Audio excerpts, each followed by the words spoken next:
Niemcy zbudowali swój kapitał moralny na tym, że potrafią przepraszać. Tylko że paradoks polega na tym, że za tymi przeprosinami nie idzie zadośćuczynienie, że już sam fakt przeproszenia za grzechy, czy przeproszenia za pewne winy przeszłości, no, czyni Niemców de facto lepszymi i tymi, którzy teraz mogą z pewnej taką wyższością moralną oceniać postępowanie czy działanie innych państw. Wydaje mi się, że jest jeden taki bardzo konkretny projekt polityczny, gdzie Polska powinna domagać się wsparcia właśnie w ramach pewnego zadośćuczynienia ze strony Niemiec. I tym projektem jest program unijnej transformacji energetycznej. Wątek odszkodowań dla pracowników przemysłowych jest bardzo ciekawy, bo rzeczywiście można powiedzieć, że to są osoby, które otrzymały pewne bardzo symboliczne sumy i może nawet wręcz powiedzieć, że swego rodzaju ochłapy, tak, które miały zaspokoić pewne oczekiwanie takiego moralnego zadośćuczynienia, a tym zadośćuczynieniem nie było.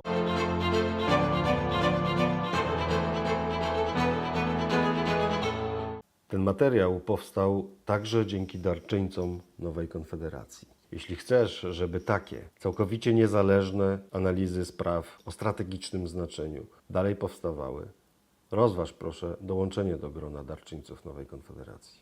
Bartłomiej Radziejewski. Dzień dobry, witam Państwa bardzo serdecznie w kolejnej debacie z cyklu rozmów realizowanych wspólnie z Fundacją Współpracy Polsko-Niemieckiej. Tutaj Nowa Konfederacja wraz z Fundacją rozmawia na tematy bieżące, ale też tematy historyczne dotyczące relacji polsko-niemieckich. Dzisiaj porozmawiamy o reparacjach wojennych, o realności tego projektu. Czy jest to rzeczywiście sprawa, którą jesteśmy w stanie na poziomie międzynarodowym załatwić, czy jest to wyłącznie polityczny humbug używany przez polityków na potrzeby wewnętrzne, na potrzeby kampanijne. Ja nazywam się Gabriela Masztafiak i dzisiaj z ramienia Nowej Konfederacji mam przyjemność rozmowy z panem doktorem Marcinem Kędzierskim. Pan doktor jest przedstawicielem Klubu Jagiellońskiego, ekspertem do spraw polsko-niemieckich, byłym dyrektorem Centrum Analiz Klubu Jagiellońskiego, a obecnie publicystą, komentatorem politycznym. Witam serdecznie, panie doktorze. Dzień dobry. Panie doktorze, chciałabym na początek, jako sam tytuł naszej dyskusji, właściwie odnosi się do sedna problemu. Czy reparacje wojenne to jest realny projekt polityczny? Ale na początek chciałabym nakreślić pewne tło historyczne też dla naszych widzów, żebyśmy też lepiej zrozumieli to, o czym dzisiaj będziemy rozmawiać. Bo jak sobie tak w sposób historyczny prześledzimy dyskusję na temat reparacji wojennych, to rzeczywiście widać dwa takie węzłowe punkty, czyli układ z 1953 roku, który do dzisiaj przywoływany jest jako dowód na to, że Polska de facto zrzekła się na poziomie formalno-prawnym reparacji ze strony Niemiec, ale też porozumienie 2+4 z roku 90, gdzie znów tego tematu reparacji wojennych nie podniesiono, nie skorzystano wówczas z tej okazji, co do dzisiaj przez ekspertów do spraw prawa międzynarodowego podnoszone jest jako jedna z ostatnich okazji, kiedy tak naprawdę Polska skutecznie mogła tych reparacji wojennych się domagać. Z drugiej strony strona niemiecka bardzo skwapliwie unika tematu reparacji wojennych.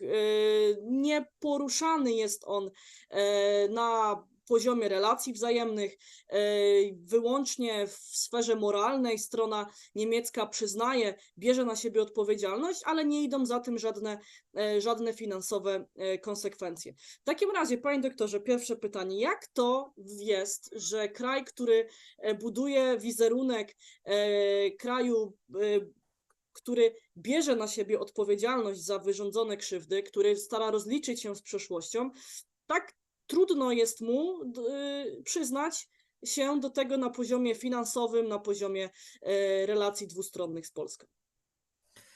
Na to pytanie odpowiedź musi zawierać trzy elementy. Pierwszy dotyczy tej kwestii czysto prawnej. Ja nie jestem prawnikiem, więc posiłkuję się tylko znanymi mi opiniami prawnymi. No i z tych opinii wynika, że to stanowisko strony niemieckiej dotyczące zrzeczenia się przez Polskę reparacji w umowie z 1953 roku no jest jednak silną kartą przetargową po stronie rządu w Berlinie, ale to nie oznacza, że to zamyka całą sprawę. Ale z tej perspektywy dzisiaj trudno mówić o reparacjach i też wydaje się, że zarówno polscy eksperci, jak i polski rząd część też chciał, abyśmy w tej rozmowie nie mówili stricte o reparacjach, tylko raczej mówili o zadośćuczynieniu, bo wydaje mi się, że to jest określenie o wiele bardziej adekwatne do sytuacji, z którą mamy do czynienia. I to taka uwaga terminologiczna. Jeżeli chodzi o kwestię odpowiedzialności Niemiec, tutaj przywołam taką koncepcję, którą zaproponował w swojej książce profesor Michał Łuczewski i on analizował takie zjawisko jak kapitał moralny, on analizował kapitał moralny Niemiec, Polski i Rosji. I Łuczewski w tej swojej książce pokazuje, że Niemcy zbudowali swój kapitał moralny na tym, że potrafią przepraszać. Tylko że paradoks polega na tym, że za tymi przeprosinami nie idzie zadośćuczynienie, że już sam fakt przeproszenia za grzechy, czy przeproszenia za pewne winy przeszłości, no, czyni Niemców de facto no, lepszymi i no, tymi, którzy teraz mogą z pewnej taką wyższością moralną oceniać postępowanie czy działanie innych państw. I to jest też pewien sposób na ukrycie czy zrzucenie z siebie tego jarzma odpowiedzialności, tak? Czyli to jest deklaratywne przeproszenie bez już tego drugiego wymiaru, no bo wiemy, że zwykle za wyznaniem win powinno pójść jakieś zadośćuczynienie i z tego Niemcy dość jednak skwapliwie się wymigują i to w bardzo wielu różnych aspektach, w bardzo wielu różnych relacjach. Stąd też ja będę jeszcze raz podkreślał, to słowo zadośćuczynienie, ono jest lepszym określeniem, ponieważ ono dobrze wpisuje się w to, czego Niemcy chcą uniknąć. I jest trzeci bardzo ważny wątek w tej sytuacji, to znaczy no, nie może zapominać, że Republika Federalna Niemiec jest spadkobiercą III Rzeszy, nie tylko w sensie prawnym, ale także w sensie takim materialnym. I jeżeli III Rzesza uzyskała czy zakumulowała ogromny kapitał na podstawie wojennych grabieży, no ale też jakby konfiskaty mienia, zwłaszcza mienia żydowskiego, no to pojawia się pytanie, co się z tym majątkiem zakumulowanym w czasie wojny stało. No bo jeżeli Niemcy nie wypłaciły reparacji wojennych, to znaczy, że ten majątek, zakumulowany kapitał w niemieckiej gospodarce mógł dalej pracować i jak wskazują dzisiaj niemieccy historycy, tak naprawdę ten zakumulowany w czasie III Rzeszy kapitał plus pewien know-how i fakt, że alianci no niespecjalnie niszczyli zaplecze przemysłowe, wiedząc, że RFN będzie musiała szybko stanąć na nogi i no być taką zaporą przed zalewem komunizmu, no, że powojenny niemiecki cud gospodarczy nie tyle był albo nie tylko był wynikiem odpowiedzialnej polityki gospodarczej, czyli tego ordoliberalizmu, czy właśnie polityki kanclerza Erharda, ale ten sukces gospodarczy był właśnie też efektem tej akumulacji kapitału. I no, stąd pojawia się zasadne pytanie, czy Niemcy, które dzisiaj no, są najbogatszym państwem w Europie i to swoje bogactwo zbudowały w jakiejś części na zagrabionym majątku, z którego nigdy się nie rozliczyły i nigdy nie zapłaciły zadośćuczynienia, no to czy my mamy prawo dopominać się takiego zadośćuczynienia nawet 80 lat po wojnie? I odpowiedź brzmi, no jak najbardziej, tak? I to nie dotyczy tylko Polski, no ale także innych państw, które zostały ograbione w czasie wojny przez niemieckich okupantów. Stąd też postulaty reparacji, czy tak jak mówię, zadośćuczynienia płyną nie tylko z Polski, ale także na przykład z Grecji. Wydaje się, że będzie więcej państw, które no, nie kolaborowały z Niemcami, a Polska czy Grecja nie kolaborowały z Niemcami i no, czują się pokrzywdzone i nie otrzymały de facto żadnego zadośćuczynienia. Więc myślę, że w tych trzech wymiarach trzeba byłoby na tę sprawę spojrzeć. Ale zwrócił Pan uwagę i tutaj rzeczywiście słusznie na to, że dzisiejsza Republika Federalna Niemiec jest spadkobiercą III Rzeszy, tak? No to ja pobawię się trochę w adwokata diabła i powiem, to w takim razie Rzeczpospolita Polska również jest spadkobiercą Polskiej Rzeczpospolitej Ludowej, tak? I Polska Rzeczpospolita Ludowa de facto w 1953 roku rzeczywiście zrzekła się reparacji w stosunku do Niemiec. Tylko że należy przypomnieć o tym, że to zrzeczenie nastąpiło de facto, kiedy Polska była całkowicie zdominowana przez Związek Sowiecki, tak? Niemniej jednak 23 sierpnia 1953 roku do takiego zrzeczenia się doszło. Tylko, panie doktorze, zastanawiam się nad jedną rzeczą, bo w latach 70. doszło do podpisania traktatu granicznego z Niemcami. Warto zwrócić uwagę na to, że wówczas poparcie dla podpisania takiego traktatu Niemcy próbowali postawić na karbie właśnie sytuacji związanej z reparacjami wojennymi, czyli zmusić Polskę do tego, żeby zrzekły się reparacji wojennych w zamian za podpisanie traktatu granicznego. To samo później powtórzył kanclerz Kohl w latach 90. Tylko mówiąc też historycznie, Polska de facto otrzymała 1/5 terytorium Niemiec jako rekompensaty terytorialne po II wojnie światowej. I co w takim razie, skoro Polska dzisiaj uznaje za niebyłe deklaracje zrzeczenia się reparacji wojennych, ale mimo wszystko ziemie, które w tamtym czasie otrzymała, do Polski włączono i uznano zwierzchność Polski nad tymi ziemiami, no to w takim razie, czy to nie my trochę wybiórczo zachowaliśmy się w przypadku, kiedy nie uznajemy naszych deklaracji zrzeczenia, a przyjęliśmy ziemie niemieckie? To jest klasyczny niemiecki argument stosowany w debacie.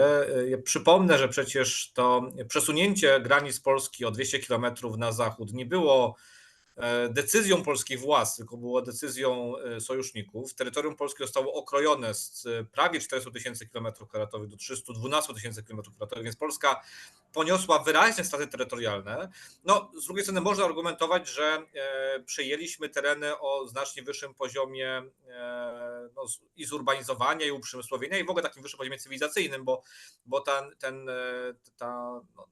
taki dorobek cywilizacyjny tych ziem uzyskanych był prawdopodobnie wyższy niż to, co zostało Polsce zabrane na Kresach Wschodnich, no ale nie zmienia to faktu, że nie była to decyzja Polski.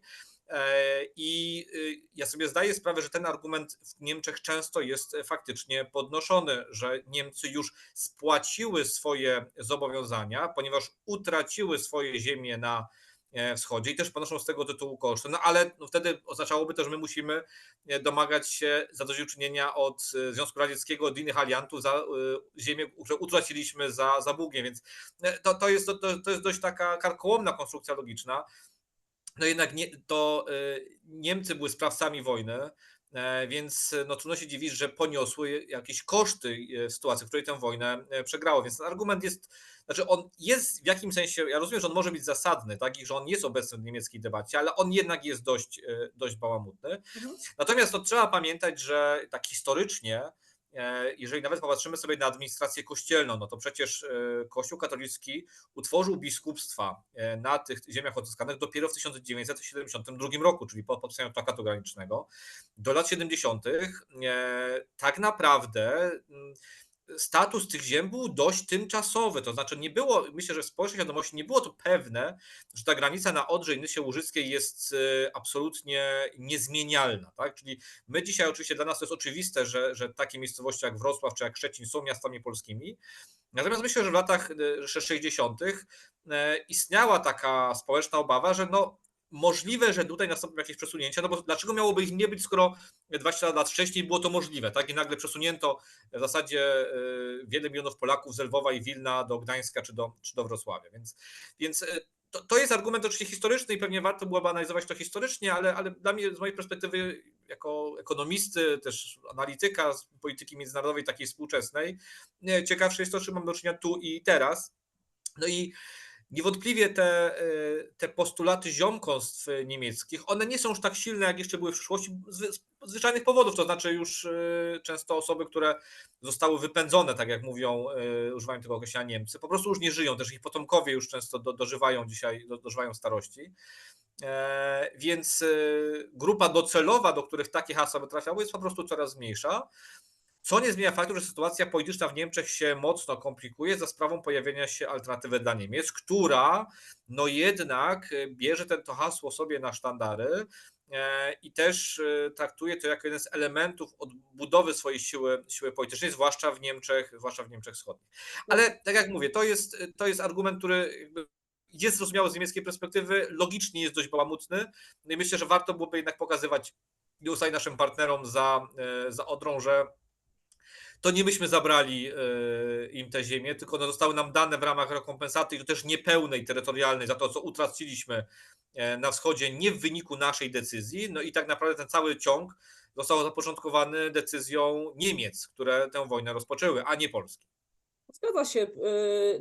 Decyzja Niemiec, które rozpoczęły wojnę, w efekcie czego na ponad pół wieku Polska trafiła właściwie pod zarząd Związku Sowieckiego, który to później de facto Polskę oszukał również, tak? Bo Polska po traktacie w Jałcie, tak, została włączona do tej wschodniej strefy wpływów, której straty miały być rekompensowane przez pulę zadośćuczynienia, które otrzymywał Związek Sowiecki. Ale właśnie pytanie w takim razie, czy my trochę jako Polska nie powinniśmy się domagać tych odszkodowań niejako z dwóch stron, to znaczy ze strony Niemiec nie otrzymaliśmy do tej pory zbyt wiele, bo pan profesor Jan Barcz szacuje to jako około 6 miliardów złotych, tak, jakie do tej pory miałyby w różny sposób, czy to w naturze, czy to przez indywidualne odszkodowania dla więźniów na przykład lub osób, które zostały zesłane na prace przymusowe do Niemiec, zostały Polsce wypłacone. No ale przecież z drugiej strony mieliśmy Związek Sowiecki, tak, gdzie w zamian za udzielenie jakiegoś małego procenta, ułamka tego, co Związek Sowiecki ze swojej strefy okupacyjnej wywoził, Polska jeszcze dostarczała Związkowi Sowieckiemu węgiel za jakieś 5% swojej wartości, tak? Więc być może powinniśmy właśnie dwutorowo działać właśnie w temacie reparacji wojennych. Jak pan uważa? To też jest niemiecki spin, to znaczy idźcie skoro to Związek Radziecki i Rosja jako jego spadkobierca was oszukała w 1953, no to idźcie do Rosji. No ale to jest absurdalny argument, tak? No bo to jakby trudno oczekiwać, żeby Polska, która nie jest w stanie wraku samolotu prezydenckiego, który się rozbił pod Smoleńskiem, odzyskać przez już 13 lat, że nagle odzyska jakiekolwiek reparacje ze strony Rosji, więc to jest jakby to też jest absurdalny argument. Ale ten przywołany przez panią wątek odszkodowań dla pracowników przymusowych jest bardzo ciekawy, bo rzeczywiście można powiedzieć, że to są osoby, które otrzymały pewne no bardzo symboliczne sumy i może nawet wręcz powiedzieć, że swego rodzaju ochłapy, tak, które miały no, zaspokoić pewne oczekiwanie takiego moralnego zadośćuczynienia, a tym zadośćuczynieniem nie było. Pamiętajmy, że to nie chodzi tylko o pracowników przymusowych, no ale też dziesiątki, jeśli nie setki tysięcy mężczyzn z terenów Górnego Śląska, z terenów Kaszub, wcielonych do Wehrmachtu, więc którzy także przez wiele lat no, ponosili konsekwencje tego zaangażowania no, poprzez właśnie czy to jakieś kalectwa, czy no, uszczerbki na zdrowiu. To jest jakby historia też mojej rodziny. Mój dziadek przez 5 lat był żołnierzem Wehrmachtu. Mój pradziadek także był żołnierzem Wehrmachtu, wcielonym siłą do tej armii. I tak naprawdę oni na starość nie otrzymali żadnej jakiejś wielkiej rekompensaty. To znaczy wysłanie, nie wiem, koca polowego, nie wydaje mi się, że byłaby to rekompensata za 5 lat walki na froncie, więc tutaj Niemcy dokonały wiele takich symbolicznych gestów, które tak naprawdę nie były realnym zadośćuczynieniem, ale było taką próbą właśnie zasygnalizowania cnoty i zrzucenia z siebie już jakby przerzucenia piłeczki na drugą stronę. No i zawsze mogą mówić, ale przecież wypłaciliśmy już odszkodowania, tak? I jakby sprawa jest zamknięta, tak? Czyli Niemcy jakby cały czas próbują odhaczać i pokazać, sprawa jest zamknięta, ale to pokazuje, że jak się dopominaliśmy o odszkodowań, to się pojawiły, tak? No mamy historię innych państw, które się dopominają i Niemcy prędzej czy później, ale muszą jakoś mierzyć się z tym zarzutem czy z tym argumentem dotyczącym zadośćuczynienia. No i stąd też postulat polskich władz, ale ja przypomnę, on jest przecież popierany także przez polską opozycję i w dużej mierze przez polskie społeczeństwo. Nie powinniśmy z niego rezygnować. To znaczy to zadośćuczynienie jest jak najbardziej zasadne i ono wydaje się czymś sprawiedliwym, czego Polska powinna się od rządu Republiki Federalnej Niemiec zwyczajnie domagać.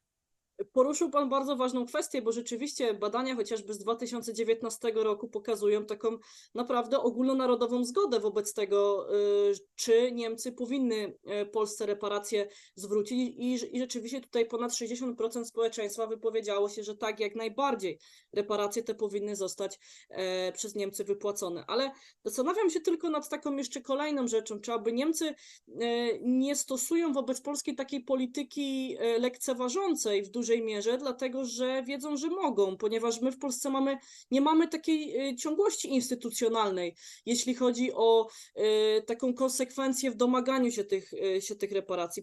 Pozwoli Pan, że przytoczę tylko kilka faktów. W latach 90., kiedy mamy okazję o tych reparacjach mówić, minister Skubiszewski tego nie robi.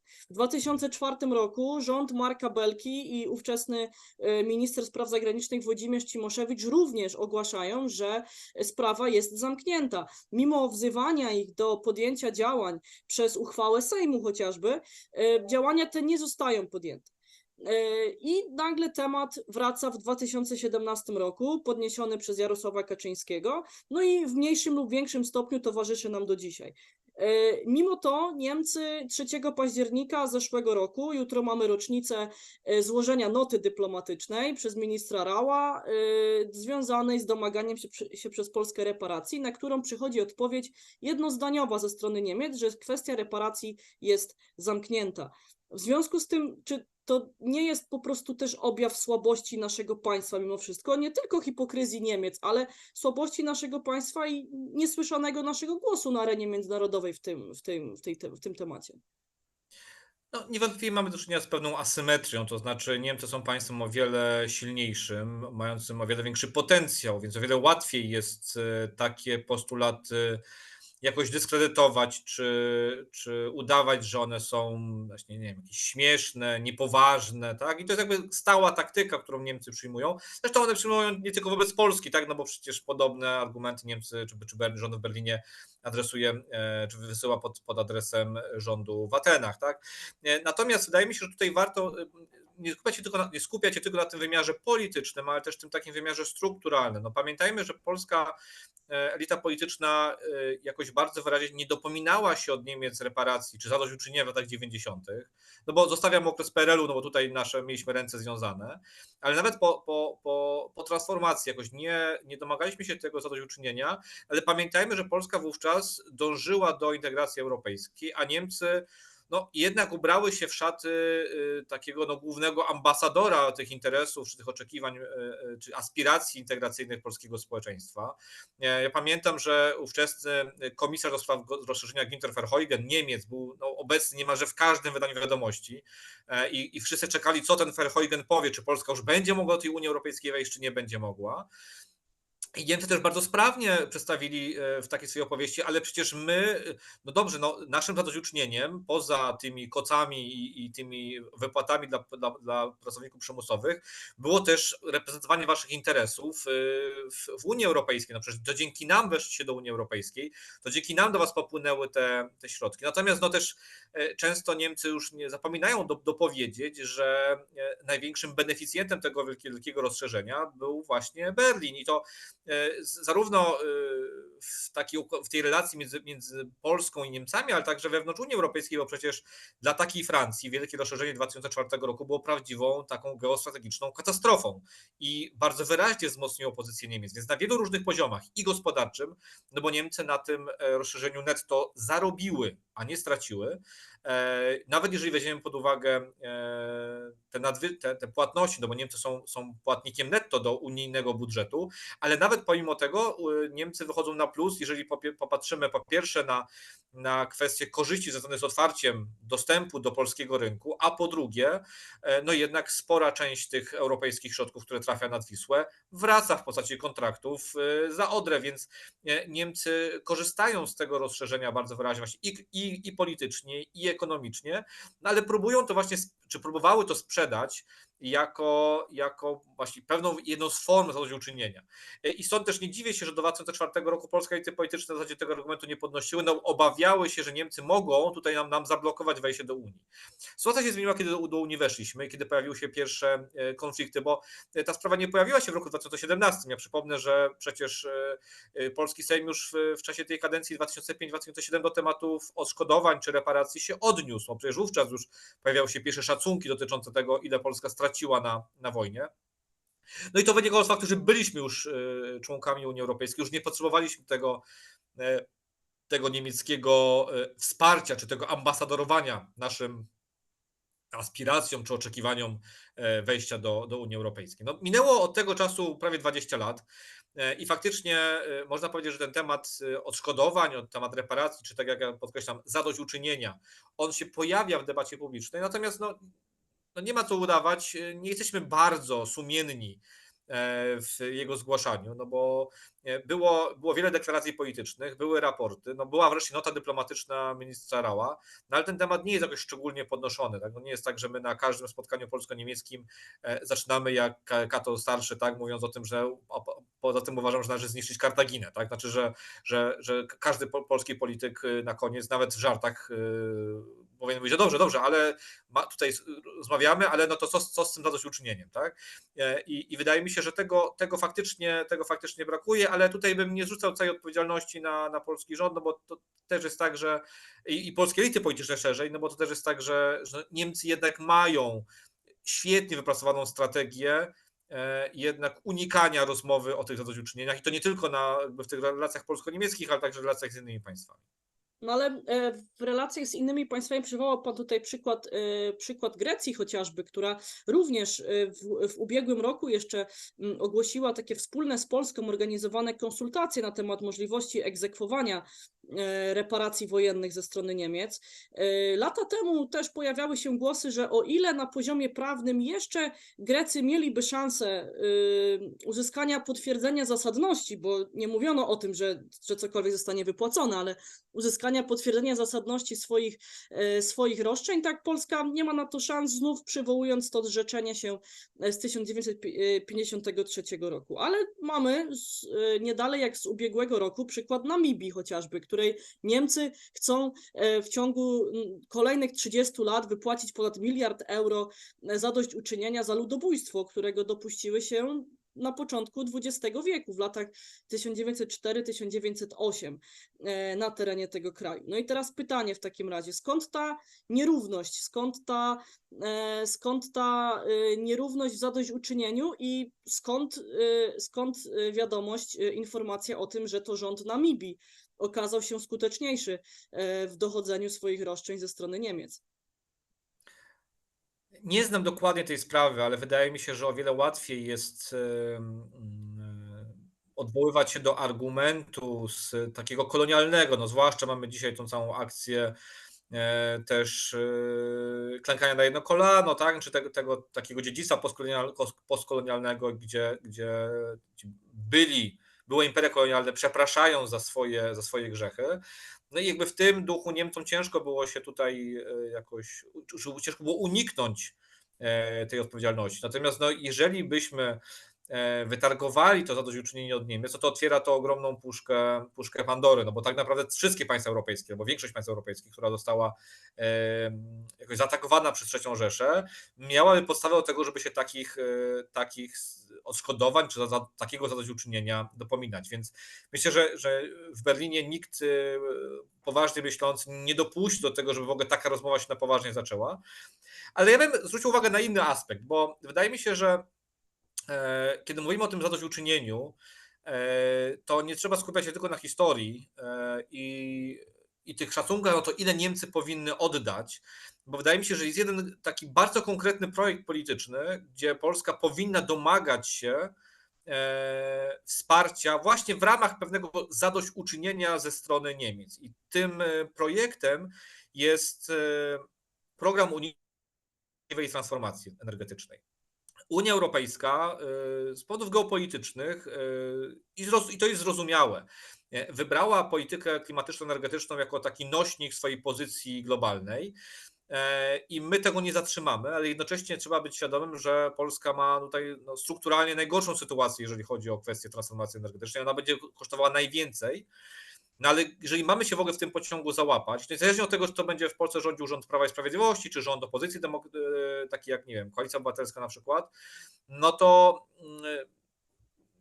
niewiele zmieni. To znaczy, kiedy my możemy uzyskać dzisiaj z środków unijnych na Fundusz Sprawiedliwej Transformacji, no, że nie wiem, 15, może 20 miliardów złotych, no to jest absolutna kropla w morzu potrzeb, no bo te koszty transformacji wyliczone są na setki miliardów złotych. Więc kiedy pani mówi o tym miliardzie euro, który miałby trafić na konto Namibii przez 30 lat, no to umówmy się, to są, przepraszam za kolokwializm, jednak waciki, tak? Znaczy patrząc na straty, które Polska wyniosła w czasie wojny i to też straty odłożone w czasie, no bo ten majątek, czy ten kapitał nie pracował w Polsce, tylko często pracował właśnie dla Niemiec, więc jest wielokrotnie pomnożony przez te kilkadziesiąt lat.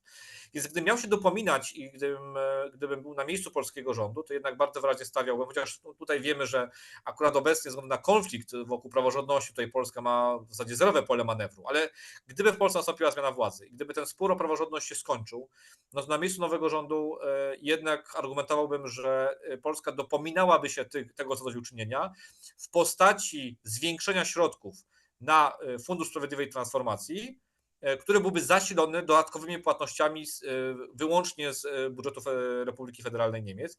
I to jest o tyle, moim zdaniem, ważny argument, że też ciężko byłoby Niemcom powiedzieć, że my te pieniądze chcemy na jakieś cele, które byłyby niezgodne z interesem Unii Europejskiej, bo przecież te pieniądze miałyby pójść na realizację Europejskiego Zielonego Ładu. Więc to też wydaje mi się, że byłoby łatwiej w ogóle ten temat wrzucić do niemieckiej debaty publicznej, gdy Polska dzisiaj powiedziała, my nie chcemy reparacji, my nie chcemy odszkodowań, my chcemy zadośćuczynienia, które nam pomoże budować wspólną przyszłość, a wspólną przyszłość dzisiaj Europy jest Europejski Zielony Ład. Więc drodzy Niemcy, mając na uwadze naszą trudną sytuację, która nie jest zawiniona przez nas tylko, bo to nasze zapóźnienie w energetyce są także wynikiem sytuacji powojennej, to, że znaleźliśmy się po złej stronie żelaznej kurtyny. Więc teraz, drodzy Niemcy, w ramach zadośćuczynienia pomóżcie nam sfinansować w znacznie większym stopniu naszą transformację energetyczną. I to wydaje mi się najsensowniejszy kierunek, jaki mógłby pójść polski rząd, oczywiście po zamknięciu tego nieszczęsnego sporu wokół tematyki praworządności.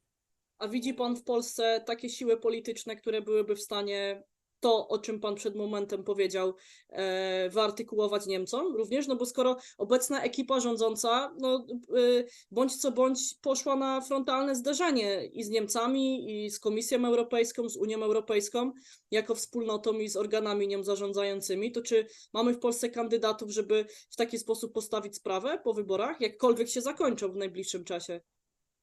W moim odczuciu jedyną partią, która mogłaby to zrobić, to jest Lewica. Natomiast wpływ Lewicy na rząd, nawet gdyby okazało się, że opozycja zbierze więcej mandatów niż Prawo i Sprawiedliwość, jej wpływ będzie niewielki, tak?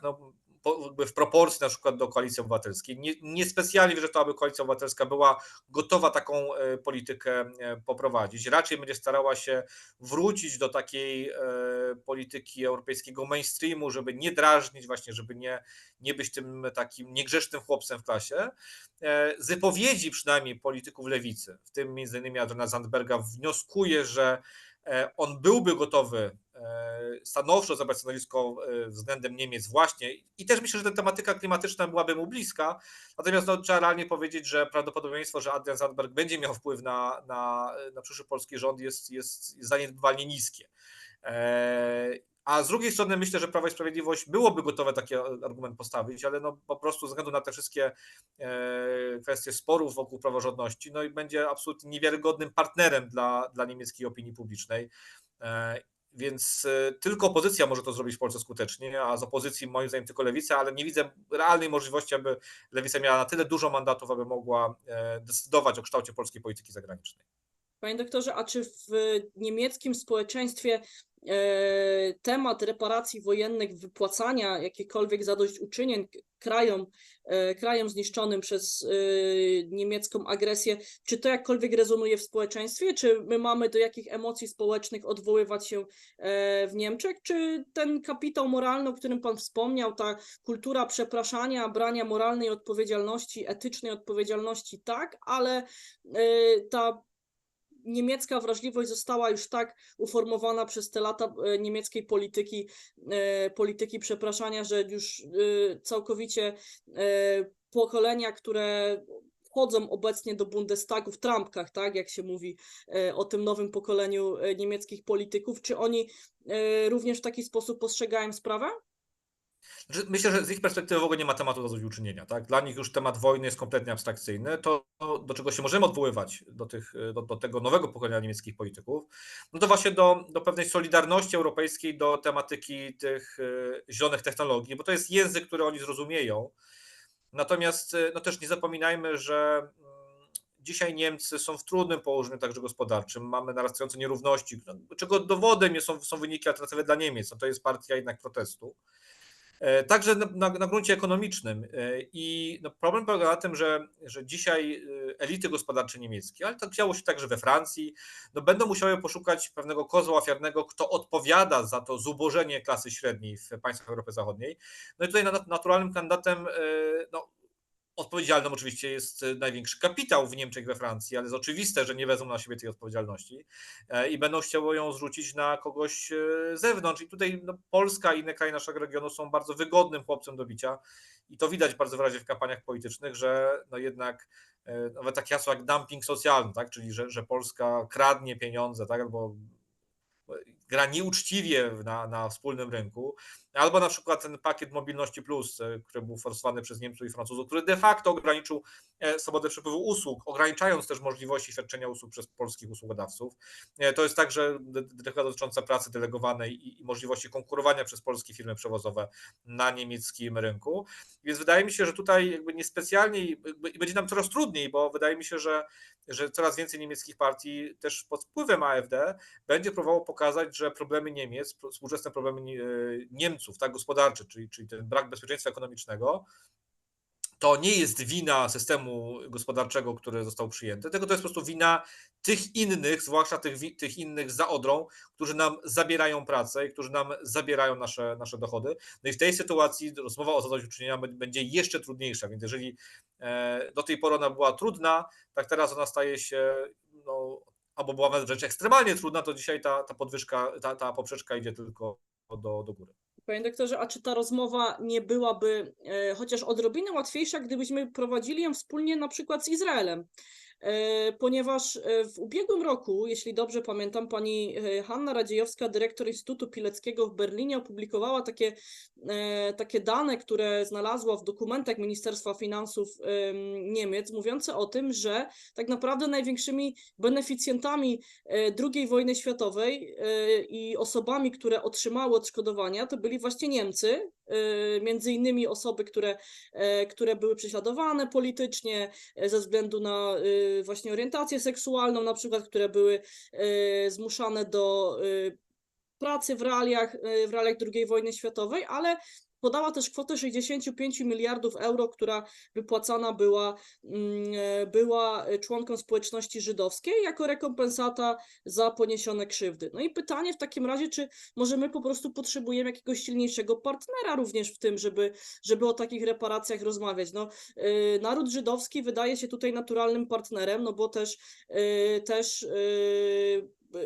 prawie 3 miliony osób, które zginęły na terenie Polski, to były osoby właśnie pochodzenia żydowskiego w czasie II wojny światowej. No tak, tylko Izrael raczej będzie dopominał się rekompensaty od polskiego rządu, a nie niemieckiego rządu. I też no, nie łudźmy się, Polska jako jedna z ofiar II wojny światowej konkuruje tak naprawdę z Izraelem czy z narodem żydowskim o miano tego, kto był ofiarą. Z perspektywy polityki historycznej przyjętej przez władze Izraela w latach 70., bo tego wcześniej nie było, tak? Do lat 70. Oni raczej starali się pokazywać jako naród, który jest właśnie zaradny, który potrafił się podnieść po Holokauście. Dopiero po wojnie Jom Kippur oni uznali, że zagranie tą kartą Holokaustu może mieć pozytywne skutki dla ich sytuacji. Natomiast no to oznacza, że oni nie mogą wspierać kraju, który mógłby być współcierpiącym czy współofiarą, no bo dzisiaj przewaga czy potęga Izraela, taka moralna, wynika z faktu, że no jednak udało im się sprzedać opowieść, że są wyłącznymi, niemalże jedynymi ofiarami III Rzeszy. No więc w tym sensie liczenie tutaj na jakieś wsparcie ze strony Izraela wydaje mi się dość naiwne, ponieważ to byłoby wbrew no, jednak racji stanu, czyli interesowi narodowemu Izraela, który uznał w latach 70., tak jak wspomniałem, że celem jest jednak utożsamienie słowa ofiara z obywatelem Izraela, czy po prostu osobą etniczną należącą do narodu żydowskiego. A w tej sytuacji no, Polska już nie może być jakimś Polska nie może być współofiarą, no bo to by rozmywało ten kapitał moralny, który Izrael przez te lata sobie zbudował. I wydaje mi się, że tutaj raczej sojuszników sobie nie znajdziemy i musimy sami próbować to robić, używając takich argumentów, jak wspomniałem, czyli tych pieniędzy w ramach zadośćuczynienia na Europejski Zielony Ład i na transformację energetyczną w Polsce. A może, panie doktorze, wojna na Ukrainie i odbudowa Ukrainy i postawienie się Polski w roli takiego rzecznika działania na rzecz właśnie odbudowy krajów dotkniętych napastniczą wojną, może w taki sposób Polska mogłaby na arenie międzynarodowej temat reparacji wojennych dla siebie samej również podnieść. Wspominał o tym chociażby wiceminister spraw zagranicznych, pan Arkadiusz Mularczyk, przedstawiając raport dotyczący polskich strat wojennych poniesionych z niemieckich rąk i tam rzeczywiście taki pomysł padł. Natomiast zastanawiam się, jak pan to interpretuje w obliczu dzisiejszej sytuacji, którą mamy, czyli tego, że Ukraina zaczęła szukać raczej pomocy właśnie w Berlinie niż w Warszawie, widząc, że to raczej tam załatwiane są poważne interesy polityczne. No myślę, że Arkadiusz Mularczyk już by tego w tym tygodniu nie powtórzył, mając na uwadze ten cały kontekst wydarzeń ostatniego miesiąca choćby. Natomiast ja też bym nie przesadzał z tym zwrotem ukraińskim w stronę Berlina. Berlin, niemieckie elity nie są specjalnie zainteresowane Ukrainą. Ja rozumiem, dlaczego prezydent Zełański to robi. On ma świadomość tego, że wojna się przeciąga, że Polska już dostarczyła tyle, ile mogła, więcej już nie da, a on musi mieć więcej, tak? Więc musi zwrócić się do innych państw, więc idzie do Berlina. Nie ma tam żadnej wielkiej miłości czy chemii. I też pewnie wiele nie uzyska, bo Niemcy nie będą w stanie, czy nie będą skłonne, żeby wiele Ukrainie zaoferować. Natomiast tutaj nie spodziewam się, żeby Polska ten argument dotyczący zadośćuczynienia jako pewnego wkładu do Funduszu Odbudowy Ukrainy podnosiła, no zwłaszcza po tych ostatnich wydarzeniach. Więc wydaje mi się, że to w ogóle nie jest dzisiaj temat i on nie będzie w ogóle na tapecie przez najbliższe ładnych parę lat.